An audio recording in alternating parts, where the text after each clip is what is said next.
Je sais pas si je vous l'ai déjà dit, mais j'adore les sandwichs et aujourd'hui on va faire une vidéo spéciale sandwich. Je vais tester les sandwichs les plus originaux de Paris. J'ai trouvé des pépites. Il va y avoir des sandwichs accessibles, des sandwichs un peu plus luxueux avec des produits d'exception comme du caviar. Il va y avoir des burgers au lait de coco, à l'ananas. D'ailleurs c'est le nouveau burger de chez Burgos. Il va y avoir des sandwichs de palace. Il va y avoir un sandwich du Ritz, un burger végétarien incroyable. On va aussi aller chez Petrosian, la maison de caviar. Je pense que vous allez voir des choses que vous n'avez jamais vues avant. Je suis très contente de faire cette vidéo. J'espère que ça va vous plaire. Je vous laisse avec la suite de la vidéo. C'est parti. C'est parti. Pour commencer, je teste ce nouveau Burgos. Ça sent la noix de coco. Mais regardez-moi ça. Il y a de la noix de coco dessus. Le pain est tellement moelleux. À l'intérieur, vous avez de l'ananas. Il faut savoir que ce burger, je l'ai déjà goûté. Je l'ai goûté peut-être le jour de la sortie ou le lendemain. D'ailleurs, je vous ai fait un TikTok. J'avais aussi filmé pour cette vidéo, mais j'ai perdu la moitié des rushs. Donc je le refais. Alors il faut savoir que la version que j'ai goûtée, donc celle du début, n'est pas la même qu'aujourd'hui. Apparemment, ils ont mis un petit peu de sauce piquante. Je vais un petit peu redécouvrir avec vous. Après, il y a peut-être d'autres modifications. Je vais voir ça tout de suite. Alors c'est le Summer Burgos. Donc Mathias Carré, c'est les champions de France de burger et pas champion du monde, comme j'ai pu dire dans mon TikTok. Donc il y a 2 steaks mâchés de bœuf français, du cheddar maturé, de la salade, de la sauce mayo gingembre citronnée, des pickles d'ananas rôti, graines de tournesol et sauce lait de coco Colombo dans un bun spécial citron vert, vanille et poudre de coco. Très original. Moi j'avais pas eu la sauce sriracha et pour le reste je crois que ça a pas bougé. Je vais le couper en deux. Le pain c'est vraiment un nuage. La dernière fois j'avais eu un morceau d'ananas, il était énorme donc on le sentait énormément. Ok, en effet on sent beaucoup moins l'ananas.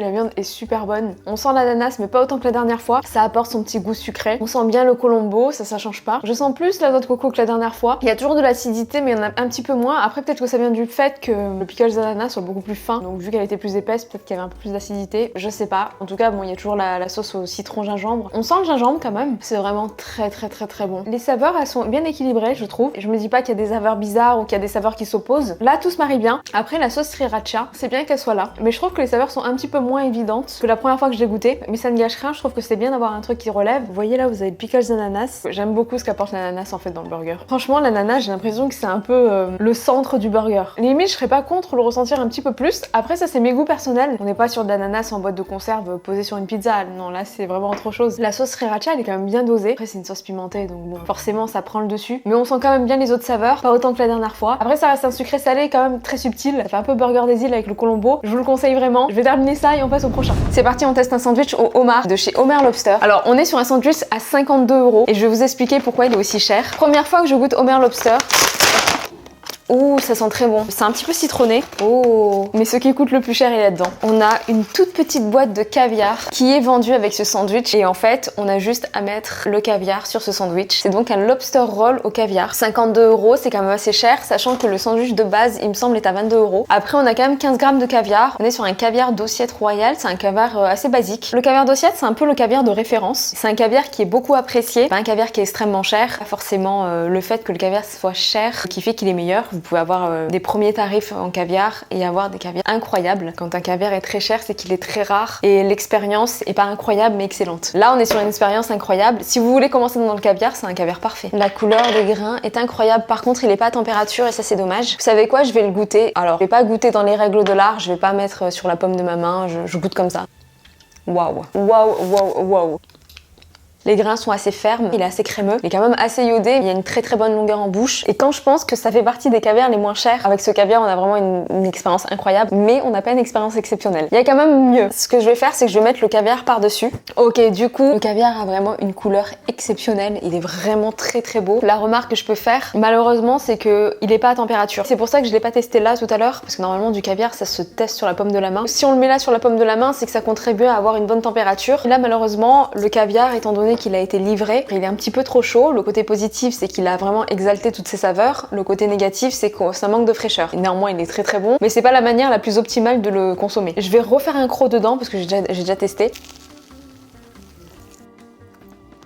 Le sandwich est vraiment très bon. Pain brioché est excellent. Il me semble que celui qui fait ces sandwichs a été champion du monde de lobster roll, donc vraiment là, c'est extrêmement bon. La sauce est excellente, c'est une sauce citronnée. Je vous ai même pas lu la description du beurre citronné, de la ciboulette et une boîte de caviar. Citronné, vraiment, il est excellent. Ça apporte une toute petite pointe d'acidité, mais très subtile. J'ai mordu donc sans le caviar et maintenant je vais regoûter avec le caviar.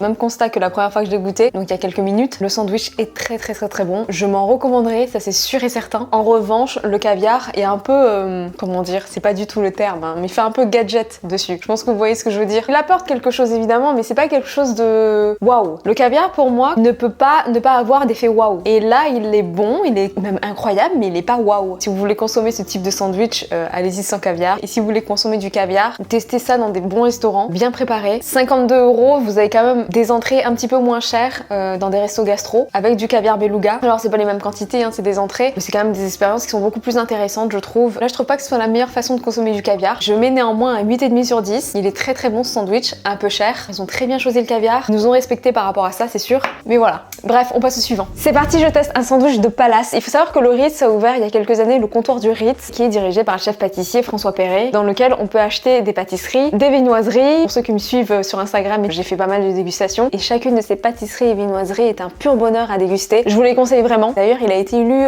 meilleur chef pâtissier en 2019. C'est pour vous dire le niveau. On est vraiment sur des produits d'une très haute qualité. Donc là, je vais vous présenter un sandwich qui est vendu au comptoir du Ritz. C'est un sandwich qui a une forme un petit peu particulière. Déjà, juste regardez l'emballage. C'est très soigné. Je vais l'ouvrir. Hop. C'est un sandwich au saumon. Je le découvre avec vous. Oh, j'ai l'eau à la bouche instantanément. En fait, ce qui est bien avec François Perret, c'est que sur ses sandwichs et sur certaines de ses pâtisseries, il fait des formats comme ça un petit peu longs. En fait, c'est vraiment pour que ça soit facile à manger, qu'on puisse manger ça en marchant. En gros, voilà, c'est l'idée. Regardez, c'est quand même assez généreux en saumon. Ça donne envie. Je vais vous donner la description tout de suite. Donc je l'ai coupé en deux. Donc de délicates tranches de saumon norvégien sont posées sur un pain de sarrasin pour un déjeuner dans les fjords. Une touche de citron, un peu de roquette et une crème à l'aneth et au réfort le rendent absolument irrésistible. Le saumon a l'air bien gras. La chair a l'air vraiment tendre et fondante. Le pain par contre est très bon. Dans les autres sandwichs il est plutôt dur. Ok, je goûte.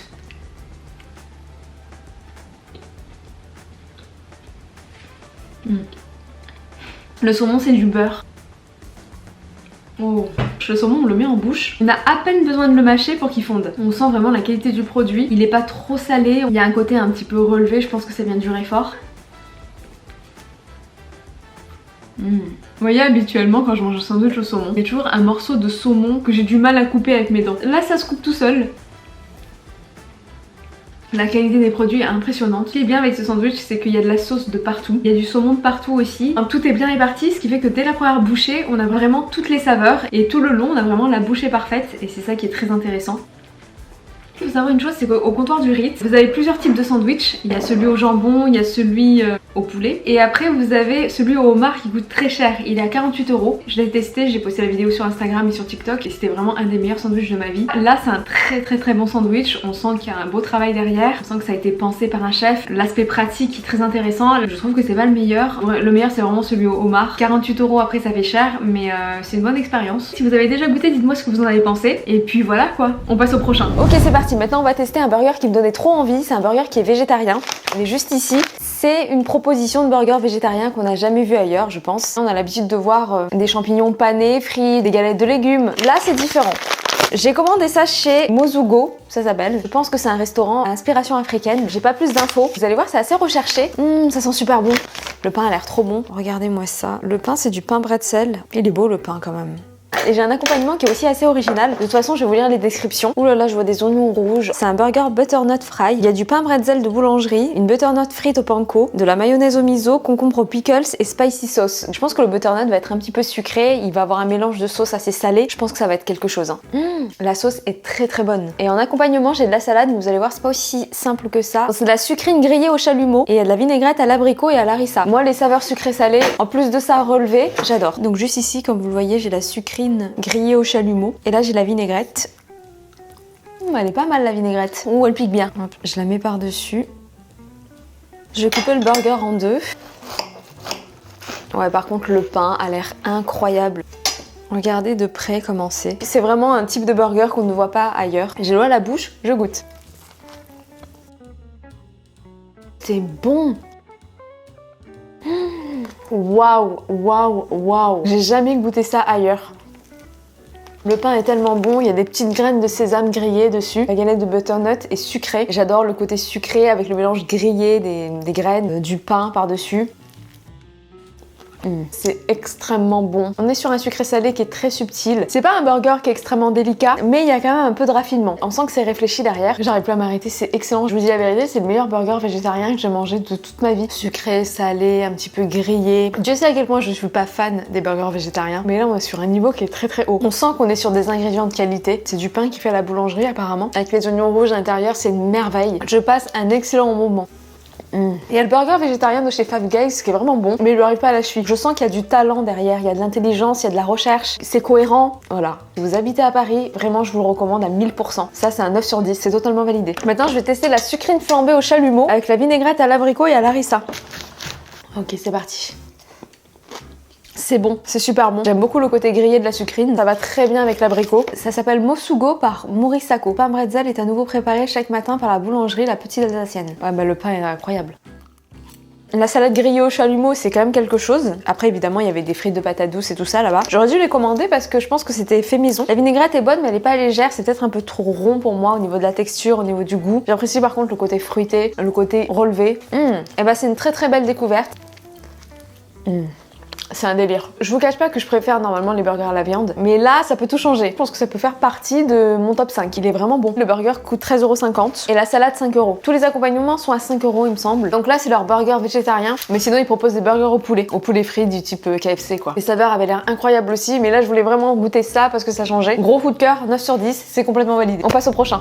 Prochain sandwich, Petrosian. Pour ceux qui ne connaissent pas Petrosian, c'est un spécialiste du caviar et ils font des sandwichs à emporter. Donc j'en ai un à l'intérieur de cette boîte. La présentation est assez originale. On n'a pas l'habitude de voir des sandwichs dans des boîtes. Après, je pense que pour le prix qu'on paye, c'est un peu le minimum. Je suis très contente de tester ce sandwich parce que je vais découvrir quelque chose de nouveau avec vous. Ce sandwich est à base de caviar maturé et je n'ai jamais testé le caviar maturé et je suis très curieuse de goûter ça. Je vais vous montrer comment ça se présente. Attendez, il me fait une assiette. En fait, c'est très particulier. Ça s'appelle un roast-off. Donc en fait, c'est un roulé et ça, en fait, c'est des œufs. Regardez, je vous montre de plus près. Je vais vous montrer comment c'est à l'intérieur. On va voir la quantité de caviar parce que je vous ai pas dit, mais ça coûte 22€. Donc là, on a le caviar maturé. Ils ont été généreux en caviar, je trouve. Je pense qu'il y a à peu près une dizaine de grammes, 10-15 grammes, ce qui est pas mal du tout. On a de la ricotta, de la mozzarella, de la salade, des noix torréfiées. Donc là, il y a des petits morceaux un petit peu partout. Comme je vous l'ai dit, je suis contente de goûter du caviar maturé. Mais je vais avoir besoin d'un point de comparaison. Les seules fois où j'ai mangé du caviar, c'est vraiment dans des restos gastronomiques. Et d'ailleurs, je me rappelle que j'en ai mangé une fois dans une vidéo que j'avais fait à New York. Je commandais dans le Uber Eats le plus cher de New York. C'était à Nobu, qui est une chaîne de restaurants gastronomiques. Il y en a à Paris, il y en a à Londres, il y en a à New York. Et j'avais commandé en entrée du caviar avec du tartare. Et c'était du caviar beluga. Après, le caviar, c'est toujours de l'esturgeon, mais il y a plusieurs familles et il faut savoir que le caviar qu'on trouve dans les palaces ou dans les restos gastronomiques, majoritairement, ça va être du caviar beluga. Dans ce monde, c'est le meilleur caviar. Si vous allez dans des restaurants gastronomiques, moi j'y vais pas tout le temps, mais j'ai eu l'occasion d'en manger. Ça se marie vraiment avec beaucoup de choses. Ça se marie avec des œufs, ça se marie avec les tartares, ça se marie bien avec le fromage, ça se marie avec les légumes. C'est un caviar qui est assez facile à travailler. Il a pas un côté iodé qui s'impose comme certains caviars. Il est doux, il est crémeux, il est long en bouche, il est parfait. Mais c'est un caviar qui est de plus en plus rare et qui est le caviar le plus cher au monde. En fait, je vous donne toutes ces précisions parce que du coup,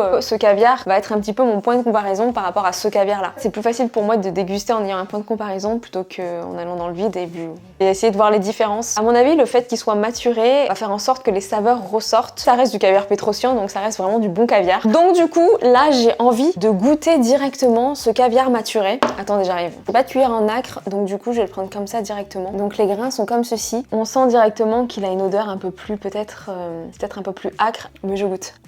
Ah ouais, c'est du beurre, ça fond en bouche.